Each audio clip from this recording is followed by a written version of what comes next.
my story as a way to explain. Good. Damn, it's 7:17 Eastern Standard Time. Good evening, good evening, good evening, good evening, good evening, good evening, good evening. I hope all is well. Not that many people in here, but thank you for those who are well now. It's more people in here, but good evening. I hope all is well. I cannot believe it's 7:17 is so late in the day. But I didn't get to bed till late last night, got up late this morning, and I just really chilled all day and took care of some business. So that was a good thing because I was supposed to be out running, out and about, but I didn't. So I was at my sometimes when I get all kind of thoughts about talk about this, talk about that. For YouTube, because sometimes I used to want to do these talks because people who know me know that I just talk. But for YouTube, I was like, I was kind of sheepish and shy, but then it just started coming to me flowing. And it doesn't always have to be like a teaching type of a situation, you know. So I was driving around yesterday, and I thought about my friend Kai Wingo. I don't remember why she crossed my mind, but she did. I got to tell you all about Kai. I took a nap, and I said, well, I don't know. Maybe I will get on there tonight. Maybe I won't. Child, listen, one of the best channels on YouTube for me is this guy. What's his name? DJ Da Vinci. DJ, he posts all the old shit. Okay, and I woke up. I looked at my YouTube and I saw he had made a post of Angela Winbush. Love, listen, love Angela. I remember these songs. You know what I'm saying? Of course. I mean, I wasn't a baby. You know what I'm saying? I was like teenager. Yeah, yeah, more like my teens. Not so much when I, was entering young adulthood, but more like my teens, because these are like the 80s. But so I remember these songs, and songs, music is so powerful, and it evokes feelings, emotions, memories, and I was driving one day in my old neighborhood, and I had someone with me. And what was this? One of the songs by The Barge came on. Oh shit! Let me see if I could remember which one it was. But this was my teenage years. But this was like I remember. I think I was in the 11th or 12th grade, because when I was in the 11th, 12th grade, I was in the 12th grade. I had a friend in high school. Um, was it All This Love? All this love is waiting for you. I had a friend. I remember I went to all girls school. I went to all girl Catholic school. And where did we go? I think we went on either a field trip or a retreat. Now, it was all girl. My brother's school was up the street. I went to Villa Angela Academy. My brother's school was St. Joseph Academy, which was up the street. Now, my last 2 years of high school was Catholic school. So I went to Protestant Christian school before that. Then I went to Catholic school. So it was real different. But my school was a school without walls. It was a school without walls. It was a experimental thing they were doing in the country. Not a lot of schools were chosen. My school was one of the few that was chosen for that. But anyway, so we were on the bus, big old shuttle bus, and I remember the barge song. They either started singing it, or I don't think, we wasn't carrying radio. They wasn't for that shit. Listen, back then, whatever the rules was, okay, them was the rules you had to follow. Especially I went to Catholic school. I went to Catholic school back then where, the nuns was still wearing it. Now, they didn't wear the long dress, but they wore their plain skirts, a plain top, and they still wore their habit. And them nuns wasn't for that shit. We told we couldn't do something, that was the end of that. It was consequences for your ass.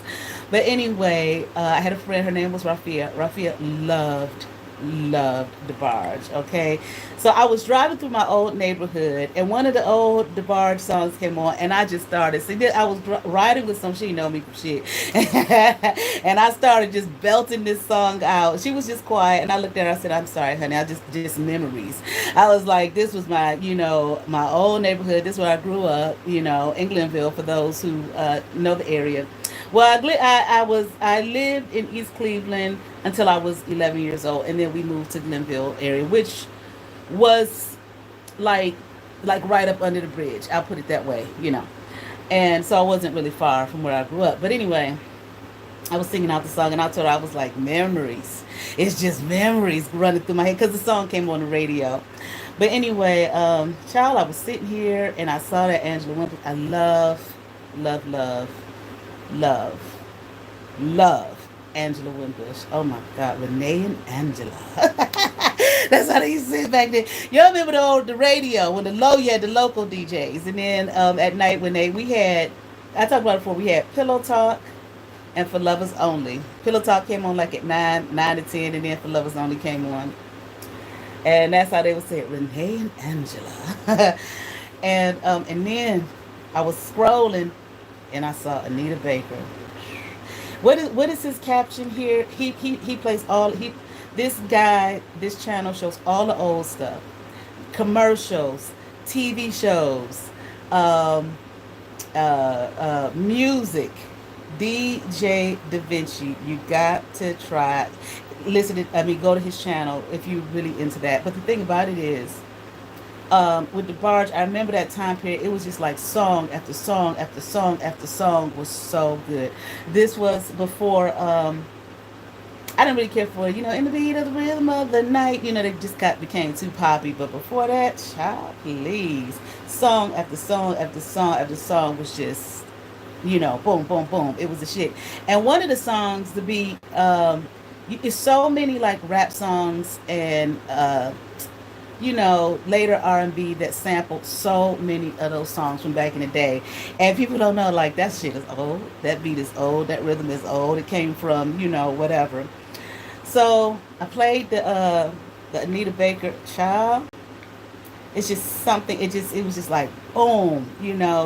Like music evokes so much in you. There is a channel on here, New Life Tools, one time, and he talked about, this was years ago, meeting the entity music. Okay, not listening to it, not hearing it, but meeting the entity music. So people, we talk about these spiritual things, and some people may be like, oh, come on now, but if you know.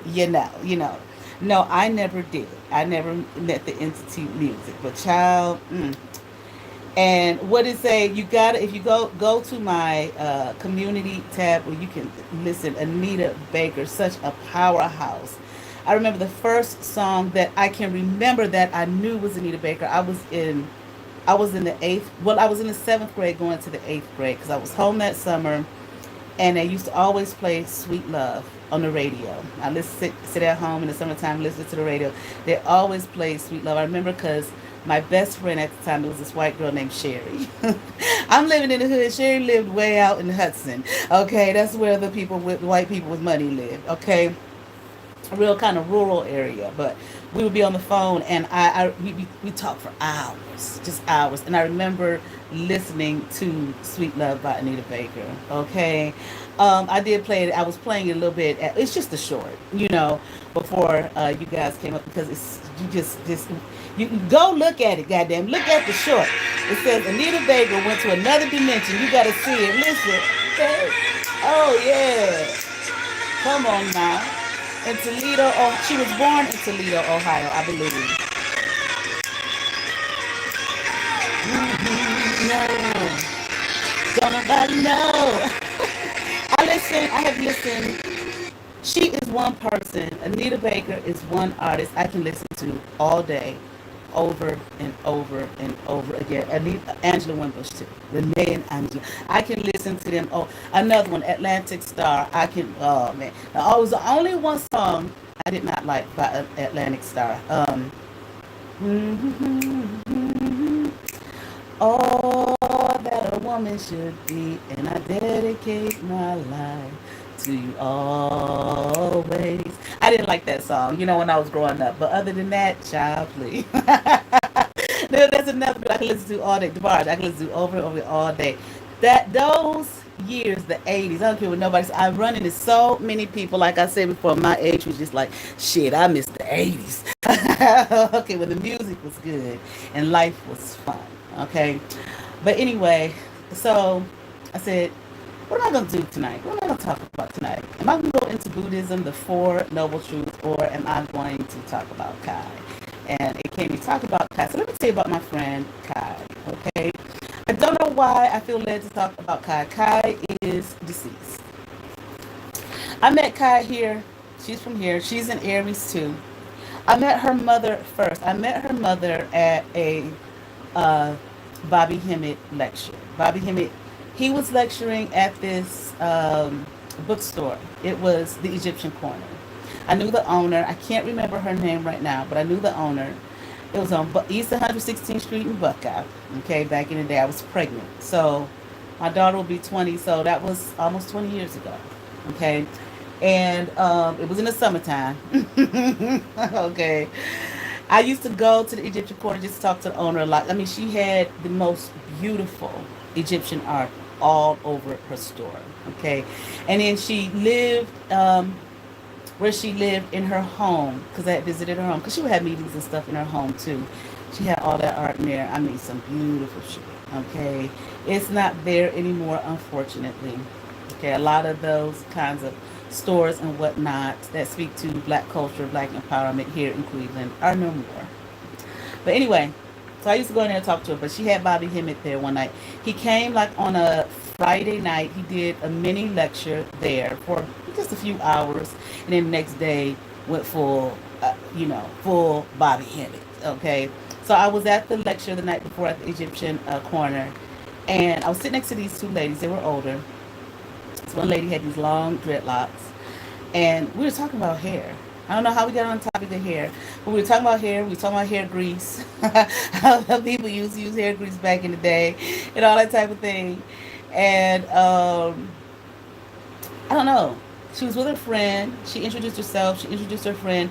Me and her just got to talking. Oh yeah, because she used to go to the Native American powwows in the area. And I didn't know they did that, And she was like, "Oh yeah, you gotta go. You gotta come with me one day. And I never did go. I never went to one. But she used to go all the time. And she said to me, "You have to meet my daughter, Kai." And I said, "Okay." She said, "Yeah, you guys gotta meet. You all sound like you on the same wavelength." I don't remember when I met Kai though. I don't. I used to go to a lot of the Black Power lectures and whatnot here in the area. Really, they don't really have too much. If they do, I'm completely out of the loop, so I have no clue. But anyway, so I think, or maybe it was a Kwanzaa event, because I used to go to the Kwanzaa events too. And Kai was one of the people that she was always there. Her and her mother were always at these events vending. And I don't even remember what they were vending. There would be so many vendors and whatnot. But I believe I met her at one of those events. I think it was a Kwanzaa event that I met her. I saw her mother. Every time I was her mother, I spoke. And then I met her. But I met her separately. And when she introduced me to her mother, I said, "Hey, I know your mother. I met your mother at the Bobby Hemmett." And she looked at me. She said, "Yeah, I do remember meeting you." And I said, "You told me I had to meet your daughter, Kai." I met your daughter, Kai. So I just would see her at, the various events in the city. I used to go to a lot. If it was a festival, I was going to be there.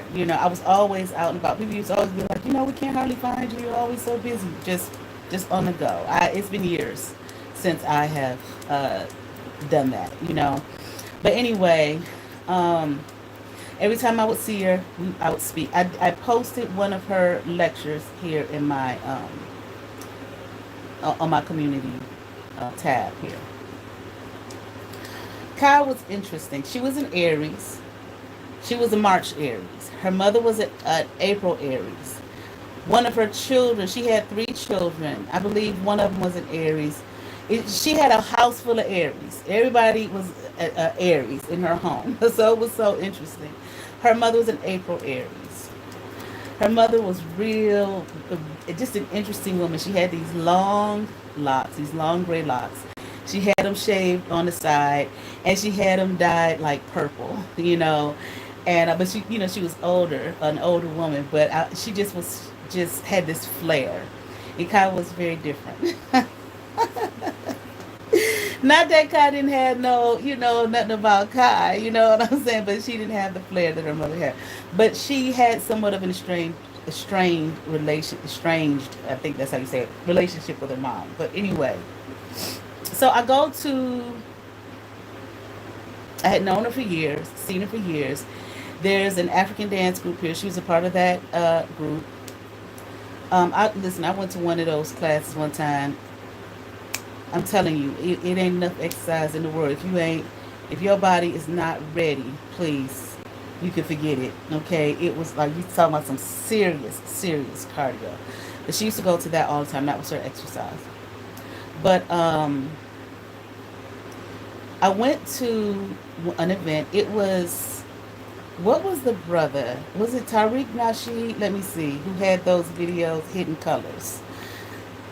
I think it was the second one or the third one. They were doing a showing at a school here, and the school is it was a school, excuse me, for that centered around African culture and history, and so it was a really small school. I think it was in a church actually, but that's where the event was. So I went to the event. I was leaving. I know I stayed to the end of the movie, but got a little something to eat, some French fries, something like that. I was leaving out, and I heard this voice, Nikki. Nikki. She wasn't saying it real loud. She was like whispering, like Nikki, kind of loud. And I stopped and looked back. It was Kai. I was like, hey, And she started talking to me and whatnot. We hadn't. I only knew her from going to events. I didn't know her. We didn't exchange numbers or anything up until that moment. And she said, why don't we exchange numbers and whatnot? I said, okay. So we would talk every blue moon. We would talk every blue moon. How did this happen? Oh, then over time, she was sharing with me the psilocybin mushrooms, the psychedelic, what they call psychedelic mushrooms. Now, I went to school my junior year once again to an all-girl Catholic school. It was probably like about 60-70% white, the rest black, maybe, and some others, but mainly white and black. We had free time. Again, my school was a school without walls, and they didn't have a set daily schedule. So I had free time. Like, it was Tuesday morning, I would have free time from right after homeroom from 8:30 to 10:30. It was the first floor of classes, mezzanine, where the teachers had their cubicles. They didn't have offices. And the third floor was the lockers from the freshmen all the way down to the seniors. So I was a junior in the junior section. I had free time with these girls, these white girls. Their lockers was right by mine. I had so much fun with them. Okay. Uh, we were like, one of them called me. She was like, "You all are my best buds," because me and one of the girls one time were wrestling, and she came in. One of the girl, her name was Cheryl. Cheryl used to have hair like up to here. Okay, we talking about the 80s. Okay, the white girls, they would do their hair real high and spray the hell out of it, so that it would hold. Cheryl had that hair all the way up to here. Okay. And her friend Cindy, she had this blonde hair and feathered back real hard, whatnot. And then there was Terry. Terry had a short cut, real dark, dyed it real dark. They were really, all three of them were really good friends. Well, I was a new student, but my lockers was right by theirs. So we all had free time at the same time every Tuesday morning. So we just sit there and I got to know them. And one time me and Cindy were up there wrestling. I can't remember what we were wrestling about. The Cheryl comes in and she's like, "Look at up here." I'm looking down because two of the guys from St. Joe's came, because sometimes they would take some of the classes there. And she said, "I go up there in the building and I look up, because when you walked in, as soon as you turn that corner, you looked up and you could see everything that was going on." And she said, "I see two of my best buds up here wrestling. What are you guys doing?" So I had a good time with them, but they were really into like, drugs. I was not, okay? But they were into like shrooms, acid, and all of that kind of stuff. And I was always really curious. And I was like, well, I want to try something. And they were like, no. All my friends in my life, when I was younger and in school, would always treat me like the baby. Things that they were into, things that they were doing, I would want to try, and everybody would be, even when I was in college, everybody would be like, no, you can't, Nikki. It's like, you're the pure clean one. No, we're not going to allow you to get involved in this stuff. But they used to tell me some of their stories when they would have these acid trips and whatnot, which kind of sounded scary to me and freaked me out. Like, they were telling me, like, one time they were driving, and the what is it, the lines on the road, it was like, she said, I was like, how did you take that stuff when you're driving? When they said, well, the girl said when she took it, it's the lines looked like they, rose all the way up like walls. So she so she knew, she felt like if she veered off in any way, she would hit the wall. But anyway, I just remember some of these stories. So Kai's telling me about these mushrooms and whatnot, and I was like, man, yeah, I always wanted to try those. I had these friends in high school, blah, blah, blah, and I'm telling her about it and whatnot. And she was like, yeah, but, this is not like for, party purposes or anything. It's for spiritual purposes. And she was Kalindi E. I'll post one of his videos too. I mean, it's a lot on here, but I'll post one of his videos on here so you can take a look if you're not familiar with who he is. So there was a spiritual thing, a spiritual protocol with it and whatnot. And I was like, well, okay, maybe one day. And I had broke up with this guy I talked about before. And I was like, how old was I? I had my daughter was born. She probably was about 5 or 6, which means I probably was about 41.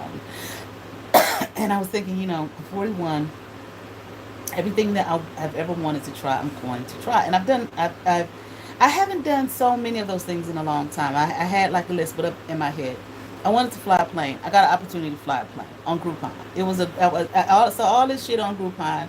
I was Grouponed out, okay. And there was if you wanted to fly a plane, just a small plane or whatever, I got it off Groupon. It cost little or nothing.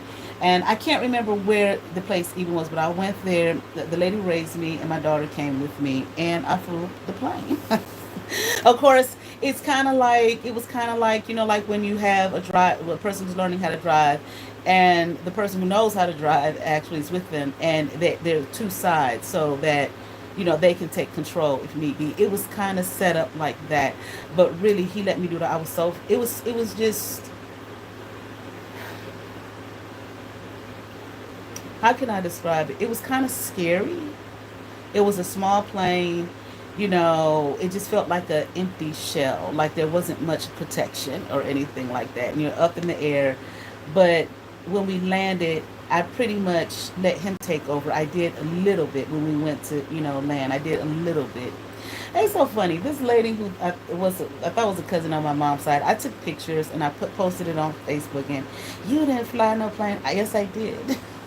I mean, there are things out there for people to do. You can do so many things, for little cost. It didn't cost that much. Again, it was on Groupon, okay? So it's like, yeah, I did fly the plane, and it's just funny, when people are marginalized, they don't think that these things are out there, okay? Or maybe they just don't think that you did it, or don't want to believe that you did it, okay? But I did. But anyway, back to Kai. So I said, well, just everything that I'm 41. I broke up with this guy. I'm getting older. Everything like that movie Bucket List, which I didn't see that movie, but I knew what it was about. Everything that I want to do, I'm going to do it. Okay. One of the things that I want to do that I have yet to do, and then see, as you get older, you get a little shakier about shit. Like when I was younger, it was like, okay, I wanted to bungee jump off, I don't want to do that shit now. I never did it. I have no desire. I don't want to do that now, okay? But I was just real daring, want to do all of this daring stuff when I was younger. But I wanted to, jump from a plane, which I have not done that. There is a place here. I believe it's a little small airport. Is that called Burke Airport or something like that? Right in Richmond, off Richmond Road, for those of you who are familiar. I think you can do it there, and I'm pretty sure there's another location because I looked this stuff up. I want to what's jet ski, and you can. Maybe I'll try to do that this summer. Actually, I'm thinking about it here. I was talking to a friend of mine from Chicago, And man, listen. Oh, she lives here now. But I just think Chicago is absolutely breathtaking. I love Chicago. It is beautiful to me. The downtown is just beautiful. And I was telling her, I was like, well, I love Chicago. Because she was going this past weekend, because that's her home. And we were talking about all the, the water sports and everything. And she didn't know about the boats and everything. And she was telling me all that you could do there on the waterfront there. I was like, they got all that here. And she was like, no, they don't. I was like, yeah, they got all of that stuff right downtown. You can rent the boats, you can jet ski, you can paddle. Lake Erie is breathtaking. Lake Erie is beautiful, okay? And it is vast, it is huge, and it's right here. I used to live like maybe like 10 minutes from the lake, and I would just go to the lake and just sometimes just sit there just at a specific spot that I would sit at, and it just was so calming. It's so calming and it's so beautiful. But yeah, they got all of that right in downtown Cleveland. It's so much here to do in Cleveland, Ohio. Sometimes it doesn't seem like it, but it's so much to do here. And if you just take some time, to take a drive around the city, especially like those side streets and those back streets, there are some of the most beautiful houses here in this city. Just and you pay attention to the landscape. Like I said, they call it the tree city. So which has its pros and cons, but I feel more pros than cons. Okay, it's just like a forest, with houses just in the mix. You understand what I'm saying? They kept a lot of the nature here. I talked about the metro parks, where they call it the emerald necklace. Why? Because it's like in a circle and it's green, all the trees and nature and whatnot. But anyway, so I said, well, I want to try that, because I remember when I was a teenager, and I wanted to try it, but she was telling me it's a spiritual thing, spiritual purposes, so on and so forth. And I said, okay, fine, that's fine. Yeah, I broke up with this guy. I'm getting older. Everything I want to do, I'm gonna do it. So I met up with her when she had them. She would come to my home. We would talk about it. It was just me and her at first. And Kalindi, she said he will come and teach, but not just you, not just one person. So it was like, she was like, will you help me, find some more women? If you look at my community post, you will see the video called with Kai Wingo, and it's called Women in Entheogens. Okay. Um, Maybe I'll play the video. I've seen this video, but I haven't seen it in years. Hold on. And I actually was able to entheogen, a chemical substance typically of plant origin that is ingested to produce a non-ordinary state of consciousness for religious or spiritual purposes. And they were adamant that's what this is for. And there used to be a page on Facebook, it may still be there, called, well, like a group or whatever, Women in Entheogens, which she was, I think Kai was one of the moderators for the group. Okay, but I'm not sure. I can't remember. It's been so long. But let me see. I'm drinking some water here. And that's what when I was reading in the from the textbook there about the indigenous societies and religions and cultures, where the shamans, okay, the like the medicine men, okay, would ingest entheogens, okay, to, again, for the spiritual purposes, for the veil to be lifted, to go to the other side spiritually, which I did want to mention when I was talking about that the other day. It put me in the mind of in the scripture in the Old Testament, where the priests, okay, were they the Levites, okay, were they from the Levite tribe, but the priests would go where? They would go beyond, in the temple, would go beyond the veil. Well, okay, if we're looking at it from more than a literal sense, okay, you see the pictures and how they have the priests and going in this brick structure as a temple, but the temple is the self, okay, and they will go beyond the veil, once again, the manna from heaven, okay, believing it to be possibly, these entheogens, these plants, okay, and herbs and whatnot to go beyond the veil to speak to what when they went beyond the veil, who did they speak to? They spoke to God. Okay, and they would bring whatever the message that God gave them. They would bring it back to their people, their community, that chosen group that deity chose. Okay, for whatever that deity's purpose was. The deity lived it out through that community. All right, but here let's get into this. Kai was an interesting person. Of course, her mother was a very interesting person. Again, I have not seen her mother in years. I haven't seen anybody in years because I really don't go to events and stuff like that anymore because I was taking care of my daughter, and I just wasn't thinking about that stuff no more. Um, Kai, it has a lot of meanings. The name Kai, okay, sea, ocean, shell, but and those are Japanese, but isn't Kai Hebrew? Yes, like Yahai. Okay, Kai. You know the sound. Okay, as opposed to. All right, let me see. Doesn't it mean life?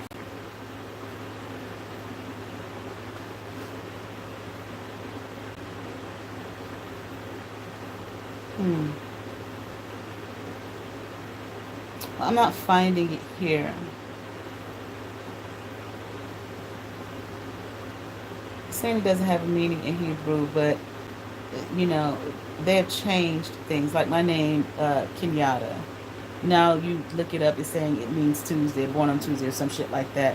Whereas when you were able, like in the 80s, like I said, I used to do a lot of reading when I was young. I'd go to the bookstore. It always, they would have a book of African names and meanings. Kenyatta means king. Kenyette means queen. All right. But anyway, I believe the meaning was life. Like I said, Yahai, Yakai. But anyway, she was an interesting woman. So the first night that she had, like I said, she wanted me to help her find other women who would be interested, and we did. We found two other women that, come to find out, we both knew. Well, Cleveland is small, too small. Okay, so of course we do the same people. It come from, one girl, the one I talk about who would astral project all the time. She was an African dancer, so she knew her, and I met her. I remember where I met her. I met her in my earlier years here when I came back home. This was before I had my daughter. I wrote poetry, so I was invited to read some of my poetry at this a poetry set. It was on Buckeye. I can't remember exactly what it was for, but I went there, and the whole thing was so completely unorganized. I was supposed to go on at a certain time, but it was all messed up and unorganized, and I got upset. And so here comes this girl, with this African stuff on. She's like, just calm down. It'll be okay. You know what I'm saying? She's a very confident person, and that's the girl I talk about that would astral project to me all the time. But anyway, so I knew her. And same thing, I would see her at events, just hi, how you doing, type of thing. Kai knew her from dance. And then there was another young lady who I mentioned sometimes comments on here, but I have blocked everyone. I don't want, the past is gone for me. Um, and how did I know her? I had met her, I think, I don't know if it was at Caramel, the arts, because all of these women were artistic in some way. One was a dancer. I was into acting. Kai was just Kai, And I can't remember the other young lady. I can't remember how I met her, but come to find out, but I didn't really know her that well. I had just met her or something like that. But come to find out, we all knew each other, and everyone would come to my home.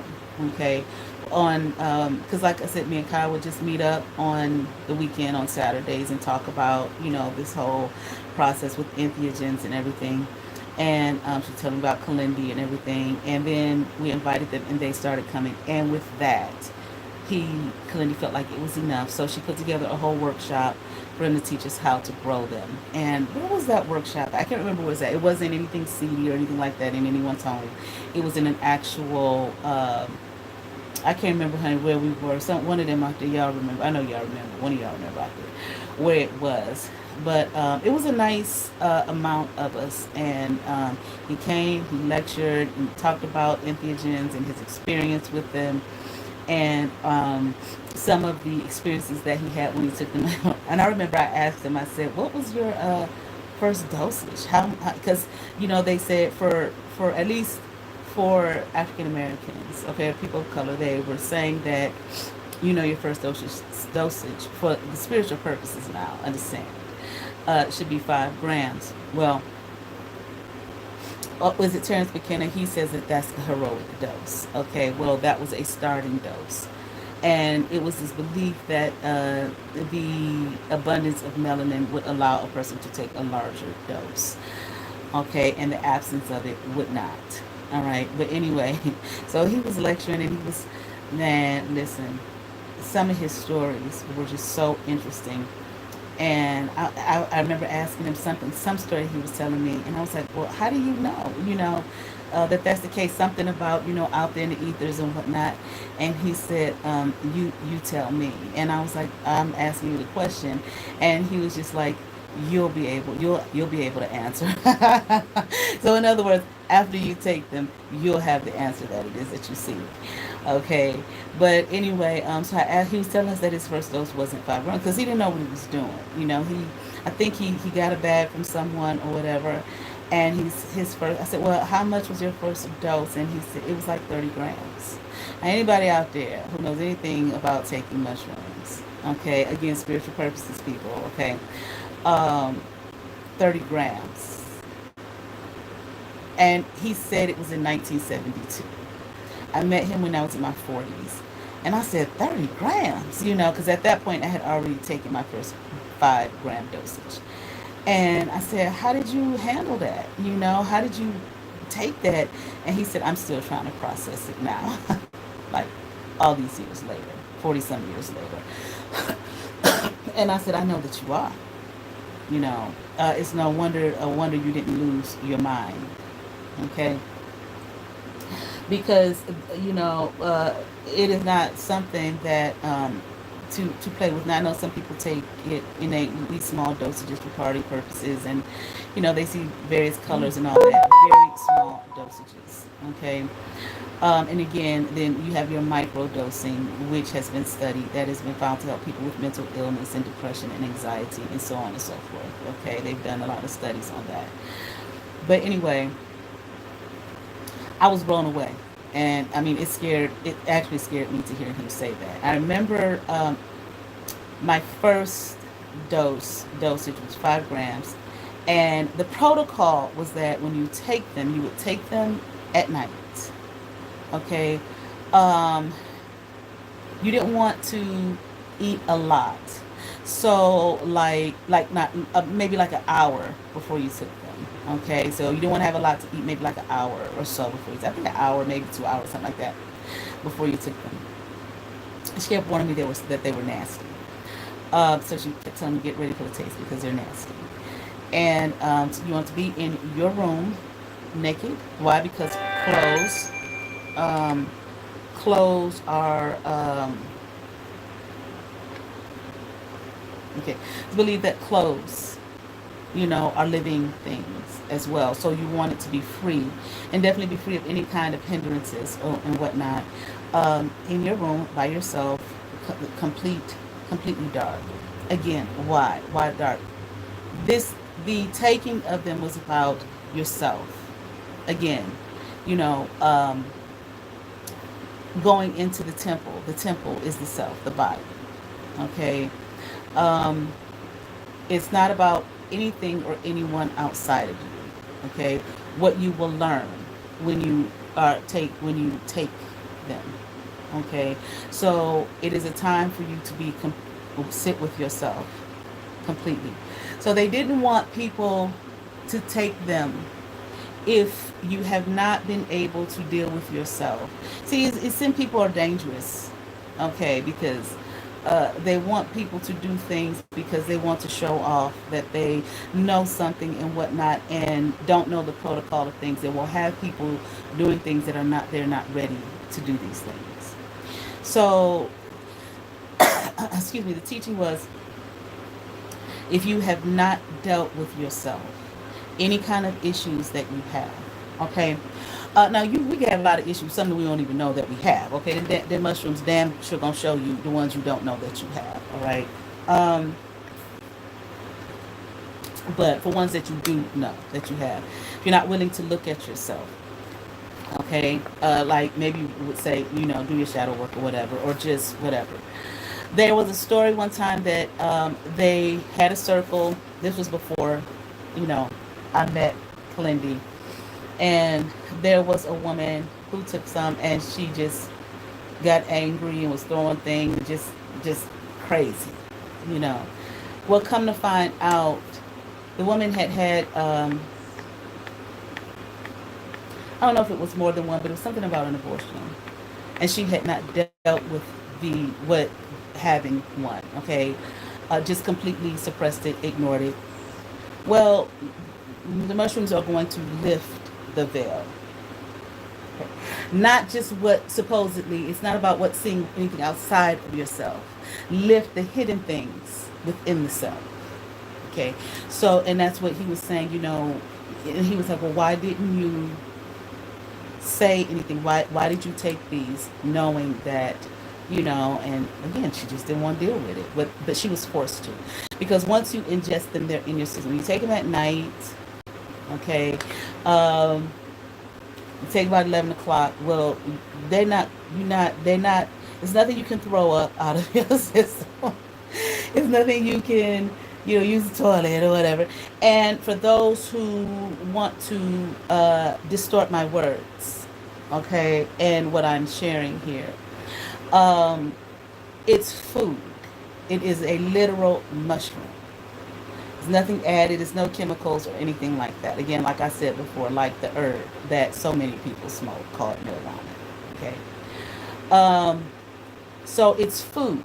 Unlike when Breonna Joe Bellamy made the statement that something about she can't do drugs when she was on her slander campaign about me, bullying me. It's not a drug. It's literal food. Just like you eat it, you digest it, and it works itself out of your system. Just as though if you were going to eat button mushroom or an apple, any kind of food, because that's what it is. But the digestion process takes time. Okay, what you had eaten yesterday, the digestive process may not be complete on yesterday's meal until the next day. All right. All right, that's how that works. All right, it takes time. So it's like you take it about 10 or 11 o'clock at night. You're going to be up all night. There's not, you can't sleep it away. It's not. And and I used to call it they. I forget, they have names for each one of these plant medicines, okay? I can't remember all of them, but I would call them they. Mushrooms, okay? Because it's like they would be talking to you, okay? And usually about 7 o'clock is when the process is complete, 7 o'clock in the morning. So she sat with me the first night that I took them, and boy, oh boy, what a ride. What a ride. It was like fantastic. And I remember I called out to her, and she didn't want to come because it's like, man, you got to be there by yourself. And I said, come here. And she came, and I looked at her, and I said, where the hell you been? You know? And she just looked at me and smiled. And I said, I know you. We know each other. You know, I wasn't meaning here in the 3D. She knew exactly what I meant, you know. And, that's what I said, so many people that we come across, we know one another, whether, not only so much the 3D, I mean, out there in our souls, our spirits, we know each other out there in the greater, okay, in the realms and whatnot. And I looked at her, I said, where the hell have you been? And she looked at me and laughed, and I was like, I know you. And she said, yeah. You know what I'm saying? And it was like I felt like my long lost friend. You know what I'm saying? Where my girl been? Girl, I've been looking for you, girl. I've been waiting for you. Hey, And I was like, I see you, I see you. I said, I see you out there. You are, this is what you were supposed to be doing. It's like you have journeyed here and came into the truth of yourself, and you are living what it is that you are. Not like Destiny do and be like in the 3D, but yes, that, but you are living what you are. It's like I saw her by herself, and I told her, I said, you are so ancient. I guess like I could read her. I was like, you're so ancient, you're so old. And I said, I see you. You're out there like with a cauldron and a big, you know what I'm saying? Spoon over this huge cauldron. I see the steam coming out, and you're just there because she had children and everything. And she was very very present parent, but at the same time, she was very much a woman who was somewhat like her energy was like a loner energy. She was a parent. She had her children with her. Her home, her family. But it's like at the same time, there was nothing here in this space that meant, you know, like that much to her. And I said, I see why you are the way that you are. You are out there alone, but you're fine. You are here doing, what it is that you are, what you do. You're living who and what you are. And we talked for a minute, and I told her, I said, because when you take them, sometimes you will go in and out. And I looked at her, I said, ain't you got some more mushrooms down in the mushroom mobile? And she fell out laughing. I was like, girl, this is great. You know what I'm saying? And she looked at me. We talked for a little while, and she said, you get it. You understand? I said, you damn right I get it. I understand. You know what I'm saying? And but what was interesting, I have all these ideas for, and I said, girl, because what she had a mushroom farm, and she had a mushroom farm in the hood, and I thought to myself before, when I found out she had a mushroom farm before all this, I said, who the hell would think of a black chick having a mushroom farm in the hood, And I asked, I said, how the hell did you, get a mushroom farm? What made you have a mushroom farm? What made you want to do that? And she came across a Kalindi some kind of way. I don't remember the exact story, but she came across him some kind of way. He lived in Detroit. And she went there. She got interested in mushrooms, not just the psychedelic mushrooms, but mushrooms, period. And learned how to grow them and everything. And she started. I thought it was phenomenal. I have been blessed to know and meet some phenomenal people, okay? And they have been blessed to know and meet me, another phenomenal person, all right? She was a phenomenal human being. And I thought it was so, I don't know the word, innovative for a young black woman. I mean, we were the same age. We're young, black woman from Cleveland, Ohio, to have a mind, very smart woman, a mind such as hers, and to start a thriving mushroom farm. I'm like, who the hell? You know what I'm saying? A black woman thinks to start a mushroom farm. Okay, and she had it in the hood. She had a pizza oven, okay, on the farm, brick pizza oven that she built. And she made mushroom pizza and everything, I just was just like so taken aback by it all. I mean, it took me a while to like really absorb it. So when I first met her, she didn't have that, but again, I would up until that point, I only saw her in passing. I didn't really know her like that. It took me a while to really absorb the idea of this black woman, starting and having a mushroom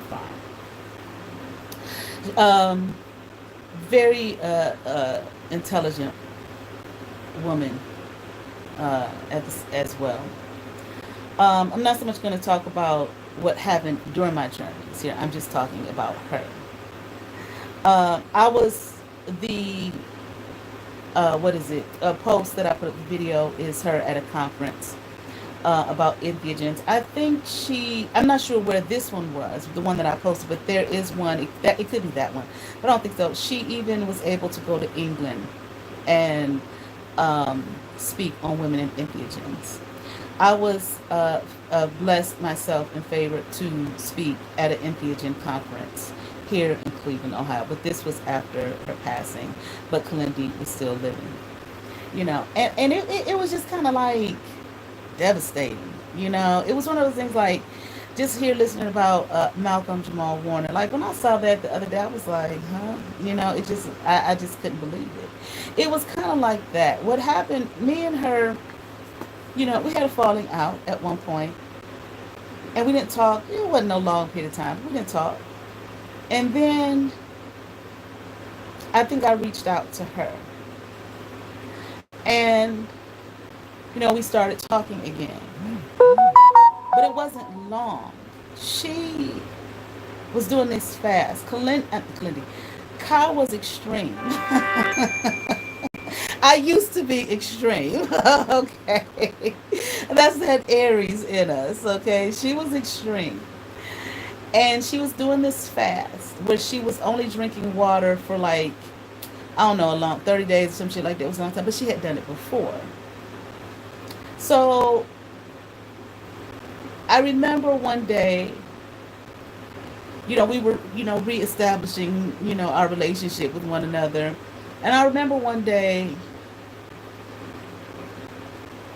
I called her. I called her, she called me. I can't remember. But she sounded, different. And I was like, well, Kai, so what's wrong? And she said, I'm just tired. I'm just really tired. And I said, well, why? And she said, well, I'm doing a fast. I'm just drinking water. And I just, when you fast and, you lose a lot of energy.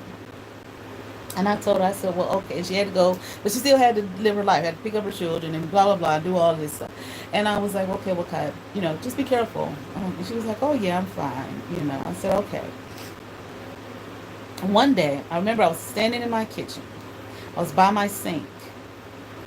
And it's like I turned around, turned my back to my sink, and I heard in my mind, Kai, call Kai.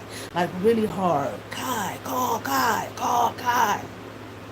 And I was like, okay, I'll call her later. See, these are the things that, we have to pay attention. Like people say, pay attention to the signs, pay attention to the synchronicities, pay attention to your life. Pay attention, when you hear these things are spoken to you. Like Brianna Javellamy, I was told she's volatile. You might want to stay away. I should have listened to that. But even through it all, it has been a benefit to me. All things work together for good to those that love the Lord. Okay, to those that love God, to those that love the self. And so I didn't call her. I said, okay, I'll call her later. Mm. She, how did it happen?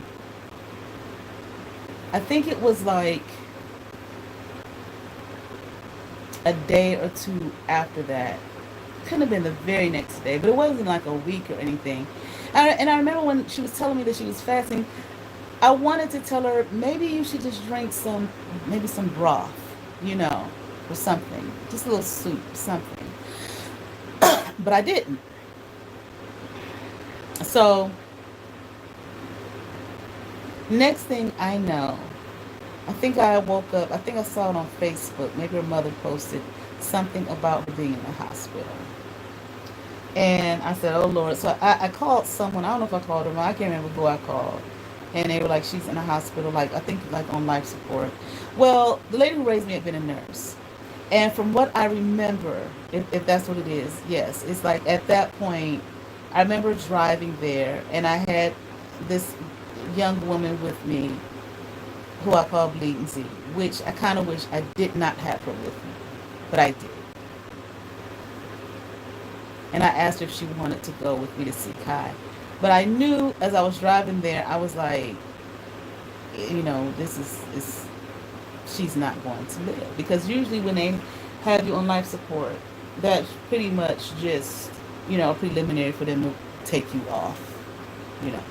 You're not going. There have been people who have lived through that. But from what I understand, at least my understanding back then, most people don't. And I kind of felt, I was like, I know what this means. But I didn't want to believe that. And I was like, she gonna pull through. She gonna pull through. So we got there, and Kalindi was in the room, and he looked just so like distraught and devastated because he had two wives, and she was going to be his third wife. Okay, that's what they believed in and practiced. Okay, so he looked so distraught and so devastated, and I just looked at her, and I could tell, well, she's not even here, you know. And I spoke to her a little bit, and I eventually I left, and then she, of course, passed. And they had a memorial for her here. Where were we at? I think it was at Cleveland State. My last, my second to my last dosage was a very, very high dosage. It wasn't 30, okay? It was 13 with some orange juice. Okay, I blended it in some, because when I first took it wasn't nasty to me. But the more I took it, it was nasty. And I was like, this is just so disgusting. You know? I can't eat this shit. So she told me, she said, you can blend it in some orange juice. And I said, okay, which I did. And she later she told me, she said, but I meant to tell you that there's something in the orange juice. I can't remember what it is. It makes it more potent. I was like, oh shit, I wish I would have knew that before I took it. Because that was a wild ride. And it was so intense. The young lady, Z, that I talked about, she was with me that night. I was reading about, what's his name, Andre 3000, where he said he went on an ayahuasca trip and he turned into a panther. And I said, yes. I didn't turn into a panther, but I was turning into something, okay, some creature. And one day when I do talk about the experiences I had, I will tell you exactly what I saw. Okay, but anyway, we're all really beasts. But anyway, it was so intense. I told her, I said, call Kai. Shit, It was like, what, 2 in the morning or some shit like that. And she called her, and Kai said, oh, tell her she'll be okay. It just worked through the system. I said, no, tell Kai to get here. I need Kai. So, Kai, I don't think she had a car, but she was able to get there some kind of way. Man, listen, like I said, and you take that, and the veil is completely off. When she walked in my room, I was in my bed. She walked in my bedroom. I looked and I said to myself, who was that? I swear I saw the most beautiful woman I had ever seen in my life walk in that room. And it took me a minute, like, you know how they do in a cartoon, that, and they're shaking their head, That's what it was like. I was like, that's Kai. That's Kai. But that's Kai. Not who you see in the 3D when all of your senses are dulled and you can't really see the truth. Like they say, we have these five of main colors and whatnot. They're like, there are many more colors than that. But our senses are dulled in the 3D. Again, there's the limitations that we are bound to in this flesh here. So it's like, that's the real Kai. That's who you look at when I tell you fucking gorgeous. And I looked at her, I was like, oh my God. I was like, do you know how you look? And she was just looking at me, you know what I mean? She was so sweet and kind to me that evening. I was like, do you know how you look? I mean, absolutely breathtaking. I mean, I was like, you're a queen or some shit. You know what I'm saying? And I can see, if you look at her video, that I was like, you've got some kind of, I said, what's your ethnic background? And she, I'm talking to her. And I said, you're not just black, like African American. There's some kind, I don't know, island. I keep hearing Pacific Islander. This is what I'm hearing now. Breathtakingly gorgeous. I had to purposely zone in, and bring myself back, to the limitation to see the person that I was used to seeing. She was absolutely beautiful, absolutely breathtaking. I kept telling her, you're breathtaking, but you don't see it, you don't know it, Very, very beautiful woman. Even with the limitations, very, very attractive, very beautiful woman. But anyway, that's my ode to Kai. Okay. Kai Wingo, lovely person, greatly missed. her daughter, I haven't seen any of her children in years, but looks just like her. The one time I saw her one time, I don't know if it was. I think it might have been at the memorial, but I think I saw her one time since then. And I mean, she looks so much like her. I was like almost confused. Like, you know, oh, you know, it's like, damn, she looks exactly like her. Beautiful woman, very, very, very intelligent. And I just felt that, you know, her death was such a great loss to, you know, a world society, period. Because I feel that she was lecturing on women in entheogens. She was very well versed on women in entheogens, and how it is used and can be used to help specifically women in the, you know, the African American community. And you know, she was developing, I feel personally, a great work.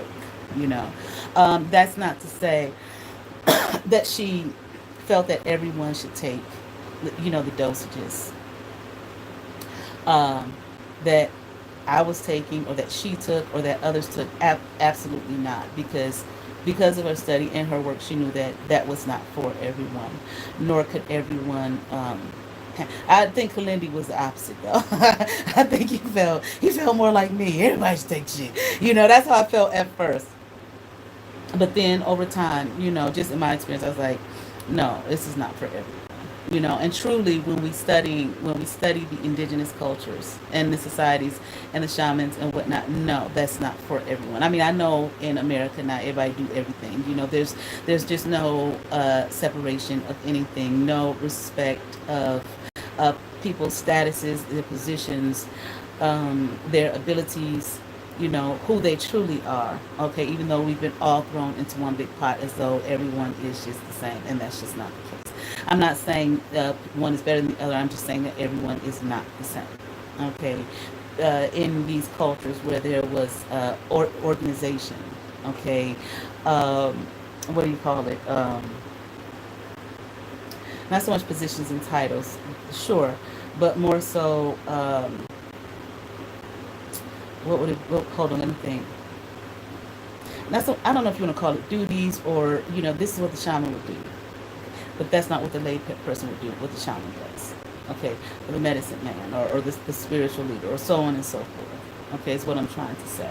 All right, but she. So I just feel that I felt that. Wow, it seemed so untimely. One of those things that was untimely, seemed like it shouldn't have been, but at the same time, after doing the work that I have done as a chaplain, okay, you know, you kind of battle with this whole thing with death.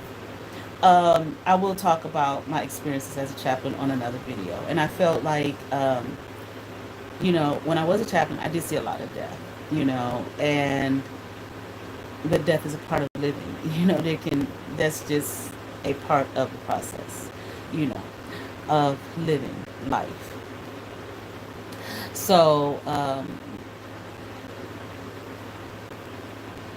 I felt like it was untimely, and you know what awesome work could have been done, you know, with her. And I've met some of the women, other women who are part of it, online. Okay, some women know they had never taken entheogens, okay, but they understood the plant. They understood the plant medicine, so they were doing research and studies on it, talks on it, lectures on it, gatherings on it, so on and so forth, and how it could be very helpful. Okay, um, and it's the root of it in in the indigenous cultures from which we all stem from. Okay. All right. Nevertheless, that's Kai. Take a look at that video. I'll post another one of her. And that's all I can think of about Kava. She was just a wonderful person, though. A very interesting woman, you know, who sometimes she crosses my mind, you know. Sometimes I wish she was still here, all right? But, as some people say, all things are as they should be, all right? All right. And there was times I was like, man, I wish I had it in me, but I couldn't even handle the little plot of land, the little garden in front of my house. I'm not no a farm girl, and gardener and all of that. That's just not, it's not for me. I don't like it. Okay, but I wish someone could have taken that work. I think her son was going to, but again, I have not really been out in the community and doing much of anything for quite a few years now, so I don't know what's going on out there. All right, y'all. You all have favor. Peace.